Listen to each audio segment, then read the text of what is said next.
Hello fellow mutants, welcome back to another video, and in this video I'm going to review Season 2 of Cobra Kai and Episode 1 of Season 3 of Cobra Kai, because I unintentionally watched the Episode 1 Season 3 of Cobra Kai.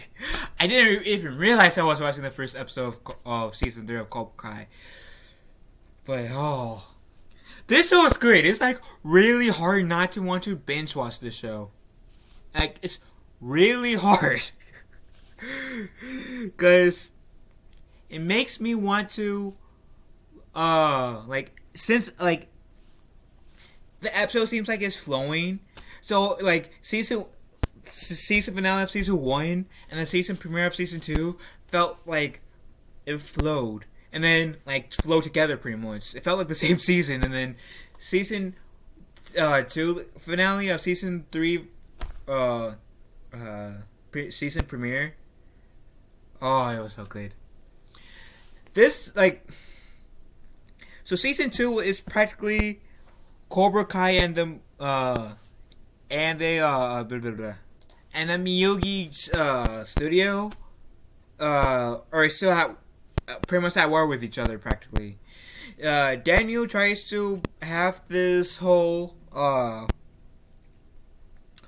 ground thing, saying, we're not going to be like Cobra Kai, we're not going to be full of bullies, we're only going to stick to karate as a form of self-defense. Nothing else. And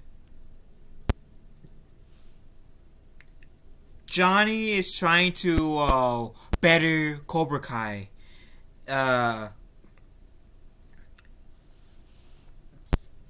So this show is good. It's really, really good. Holy shit. So Miguel and Robbie essentially goes at it. There's just a mini feud going on. Because they both like Sam. But since Sam and Miguel are not together, in this season, Tori, who is played by Peyton List, some of you might know Peyton List from the Jesse Show, she ends up getting with Miguel, while Sam ends up getting with Robbie. And at some point in this season, some of the Cobra Kai students gets from they leave Cobra Kai to go to the to Daniel's school, to the Miyagi school academy.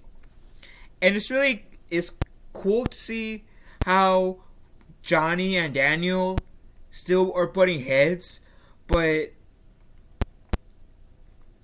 there are times when they actually try to be civil with each other, and it's really cool. I really enjoy this season.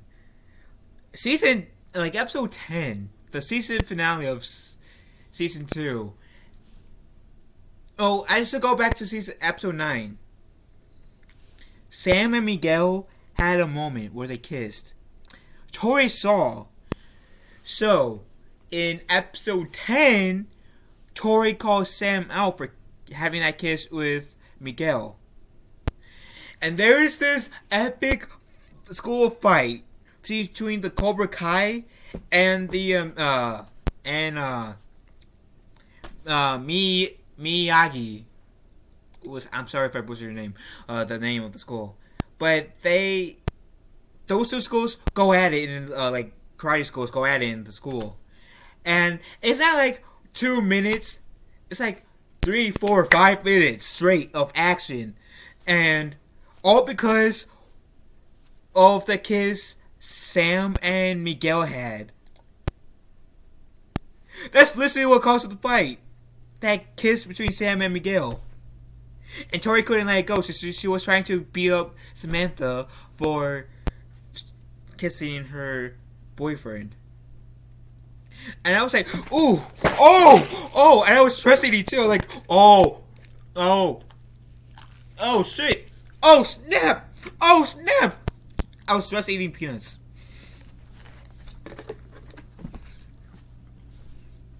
like the whole entire fight scene was epic. It had me on the seat. Like, is it going to be a way? Like, are people going to stop? People going to stop? Ooh, oh! Like, it was so epic. I found myself getting drawn into the fight, like emotionally getting into the fight, like oh,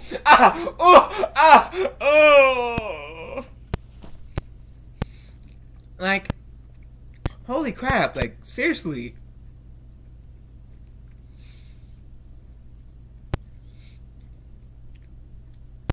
And I like I realized this is like the first TV show fight that I was emotionally invested in, like heavily emotionally invested in, because I was flinching. I was like, ooh, oh, and I was eating my peanuts, like, ooh, okay, like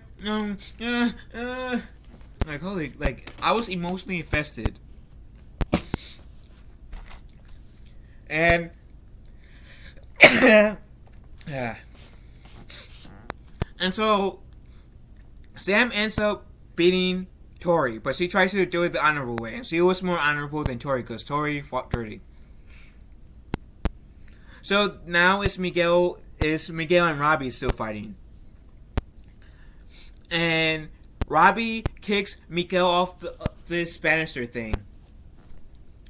And now Miguel's paralyzed. Miguel's mom does not want Johnny to go anywhere near him or his family.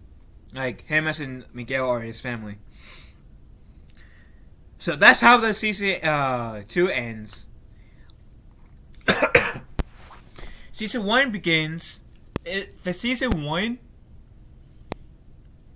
is pretty much Miguel is fighting for his life. He's in a coma after Robbie kicked him off the banister thing. And the episode ends, which I will recap this episode in the season 3 review. The episode practically ends with Miguel waking up. And also in this episode, you can see, I gotta get water. So you can see that Johnny feels bad for what happened, because yeah, Robbie is his son. Miguel, he thinks highly of. I couldn't tell that Johnny feels like counts Miguel as another son. And Johnny tries to go to the hospital to visit Miguel against his mother's wishes. But once we see Johnny seeing Miguel, he says, "I'm sorry I failed you. I know you can do this. Please wake up. I got faith in you, bud." And Daniel, the entire episode practically, I should say practically, but I feel like the entire episode was, for Daniel's side, was him trying to find Robbie. Because now Robbie's a fugitive. Karate's banned at the school. Robbie's a fugitive. So, Daniel is trying to find Robbie. Because somebody's seen Robbie since the school fight. Daniel wants to find Robbie so he can convince Robbie to turn himself in. Because regardless, Robbie is going to get in trouble. has to face the law at some point. Now, here's the thing. I don't condone fighting unless if it's like you're trying to protect yourself or others. I do have the mentality of the Miyagi way. The only time when violence is okay, tolerable, it's honorable for you to fight, is if you're defending yourself or other people. So I do side kind of like with Robbie, kind of with terms of the only reason why he got into the whole school fight was to get Tori to back up from Sam. But Miguel came in. I'm guessing Miguel thought that Robbie was attacking Sam, or Tori. Emotions went high. So and you can tell that Robbie was trying to do things diplomatically. So I was okay. Like, I was on Robbie's side saying, okay, he was trying to do things diplomatically. He was trying to stop a fight, and now Miguel was going to attack him, causing Robbie to defend himself. I mean, if somebody tried to punch me or kick me, of course I'm going to defend myself. They decided to attack me. They gave me every chance. They gave me a good if I strike back, they gave me a justification why I'm going to strike back. Because they attacked me first, and I said, okay, Sam and Robbie had a reasonable excuse for using their training. So long story short,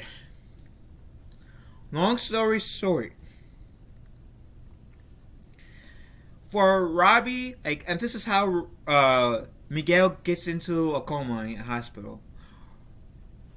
Miguel gets Robbie into the chokehold.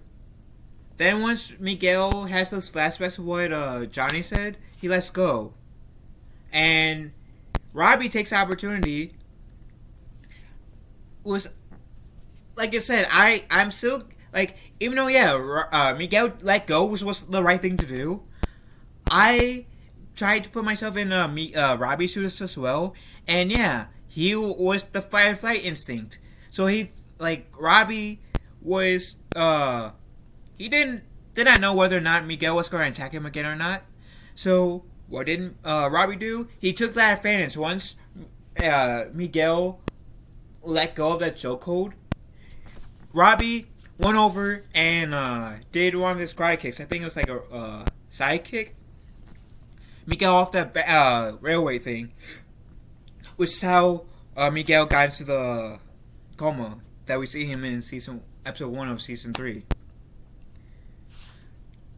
And so now, like in season 1, because the reason why I'm also reviewing episode 1 of season 3 is because I watched that so far. That's the only episode of season 3 I watched, so might as well review it, right?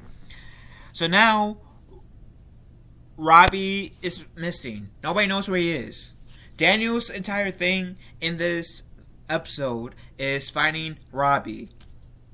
His wife, Daniel's wife, said, "Oh my God, he took one of the cars. We totally should call the cops." And Daniel said, "No. We need to find Robbie and convince him to turn himself in." Daniel's trying to help Robbie to get Robbie to get less of a punishment. That's a very honorable thing Daniel is trying to do. And in this episode as well, we see Daniel have a talk with his daughter because ever since the fight, it's been emotionally hard for Sam to go back to school because everybody's looking at her, everybody's talking shit behind her back, and yeah, I can see why it would be hard for her. And so she eventually comes back to school the next day, and she sees about the same group of girls, just 3. Same group of girls talking shit behind her back. And she said, she went up to them and said, "If you have something to say about me, say it to my face." She went full mama mode on them. She didn't attack them because karate is banned, but she went mama mode on these girls. These girls said nothing. And she said, "That's what I thought." And I was like, yeah. Way to go get confidence. Way to stand up for yourself. Yeah. And so, yeah, the episode does end with Miguel waking up. But Daniel also goes to see Johnny. And Daniel says, "Look, man, I know we have our issues, but we can't let these kids pay for our feud. we need to not let anyone else suffer for our issues. So we need to work together, or it will be in our best interest to work together to find your son, Robbie. To find Robbie. And to bring him home and to help him. Because we both care about Robbie. We both want to see him come home. We both want what's best for Robbie. So I'm guessing in season 2 and potentially season 3 maybe, Daniel and Johnny is going to work together to find Robbie. Either in season 2, episode 2 or episode 3 of season 3, they are going to find Robbie. Now, also, Robbie cut his hair as well. So, to blend in more. So people won't recognize him because he had that long hair, kind of like Shaggy from Scooby-Doo. If you if you guys haven't watched the show, he had that type of hair like Shaggy from Scooby-Doo. And I gotta say, I really enjoyed this first season. I really loved the second season. If you're going to compare season finales with season 1 and season 2, I'm not counting season 3 yet because I haven't watched season 3 yet, like the full season. I gotta say, like if we're going to compare it, like the epicness of the season finales, season 2 wins. Season 2 wins for sure. Because yeah, the whole competition from season 1 was pretty cool. It had me on the edge of the seat. It was interesting. I was emotionally invested in the fight. I was honestly rooting for Robbie because Miguel was allowing his darker emotions to get the better of him. And if Miguel didn't allow his darker emotions to get the better of him, then I would honestly been straight in the middle. So I would have said, well, I'm rooting for Robbie and I'm rooting for Miguel. So whoever wins, it won't affect me. So, but of course Miguel won and said, oh, okay. Like I was happy for Johnny because he finally got the trophy. But I was like, oh, okay. Like, is it really a true victory if you allow your dark emotions to take control of you and beat someone up? I don't think that's a true way of winning. At least not in my book. My one of the lessons that I've learned in the karate classes I've been in the self-defense classes I've been in, which I've been in 3 in total, is at least the last 2 self-defense class. The first one was more sport. The last 2 self-defense classes always taught me, was line up with Miyagi's teaching of self-defense, that yeah, sure, anybody can kick ass, but you got to have honor while fighting. You also have to have mercy. Nobody's saying that you can't, if somebody attacks you, then you can't like defend yourself. But if you see someone getting beat up, nobody said that you can't defend them.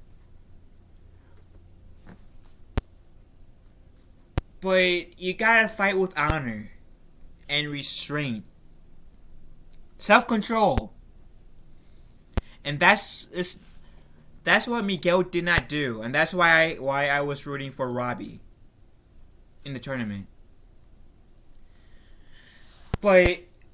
And that's ultimately why I was rooting for the Miyagi class, like the Miyagi side of the fight, because they did not try to start a fight. They were simply trying to defend themselves. Sam was defending herself against Tori. Robbie was trying to stop the fight, which ended up he had to defend himself against Miguel. Now, do I think that Robbie went a bit overboard with kicking Miguel off that ledge? Hell yeah. But his heart was in the right place as he was kicking ass. So, can't really like dog that against Robbie.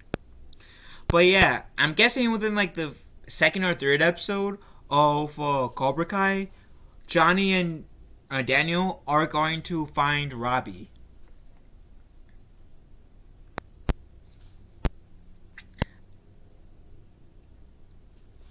I do like that this show does honor the old. And I wish stuff like companies like Lucasfilms would pay close attention to it. Because I wasn't a big fan of the sequel trilogy of Star Wars. I wasn't really, like, even though I enjoyed myself watching Solo, A Star Wars Story in theaters, I did not like the movie overall because a Han Solo movie was not needed. Rogue One was the best Star Wars movie out of the Disney Star Wars because I felt like Rogue One honored Star Wars, the legacy of Star Wars in terms of the movies.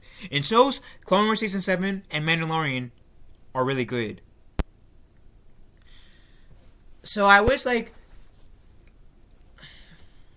more companies that may bring like a show that's supposed to be set after like a pre-existing franchise or a reboot per se would look at Cobra Kai and see what they're doing and try to apply some of Cobra Kai's techniques into their franchises, because I've seen the first 3 Karate Kid movies. I have yet to see the next Karate Kid movie, which I am planning to watch real soon.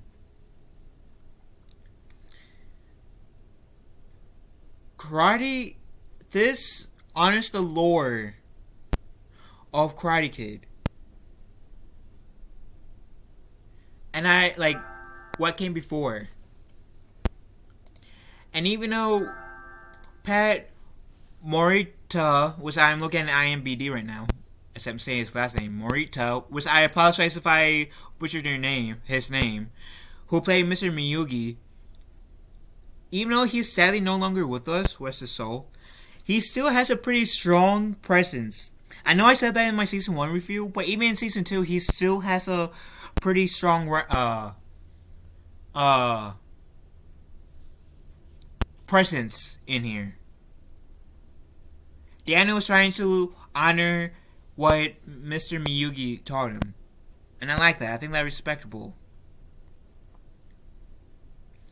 And I even liked that they even brought in, I think it's Tommy. One of Johnny's friends in the show. Who, in real life, sadly, he's no longer with us. And I think they respected that character well, too. They gave him a proper send-off. And when that character died in the show, I was like, oh, shit. Like, I felt bad. And I if I watched this while Season 2 was the newest season, I would speculate that maybe Miguel won't survive, but let's face it, the chances of him surviving was high. And he does! He does. So, yeah. Like I said in my Season 1 review, if you guys are a fan of Karate Kid, then I highly suggest giving at least Season 1 a shot. At least Season 1, just to see how you guys feel about the season. About the series. if it hooked you in after the first 10 episodes, then watch season 2 and 3. Because I haven't watched season 3, but after seeing the first 2 seasons, I have every bit of faith that they will honor the legacy of Karate Kid in season 3, and I have every bit of faith that season 3 will be good. This is how you bring franchises back. This is how you do it. And I wish there were more shows that might be reboots or sequels to like a movie series or a show series that were like Cobra Kai, because I really have no complaints about the show. It's a good show. The characters are well developed. They have personal growth that were really good. And I really enjoy the Cobra Kai series. It makes me want to rewatch the Karate Kid trilogy and watch the next Karate Kid. The reason why I want to see the next Karate Kid is just in case they bring in the girl from the next Karate Kid movie in season 4. I mean, since the next Karate Kid takes place in the same universe as Daniel's Karate Kid, it wouldn't be that far of a stretch to see her in there. I don't know her name. I just know that the 4th Karate Kid movie centers around Mr. Miyagi teaching a girl. That's really all I know. But have you guys seen season 2 of Cobra Kai? What is your favorite? Like, how do you guys feel about season 2 of Cobra Kai? And have you guys seen Cobra Kai? Like all the episodes so far, seasons 1, 2, and 3. What do you guys think about the Cobra Kai series in general? Let me know in the comment section down below. Love you all. Have a wonderful day. Be kind to one another. And I'll talk to you wonderful people later. See ya.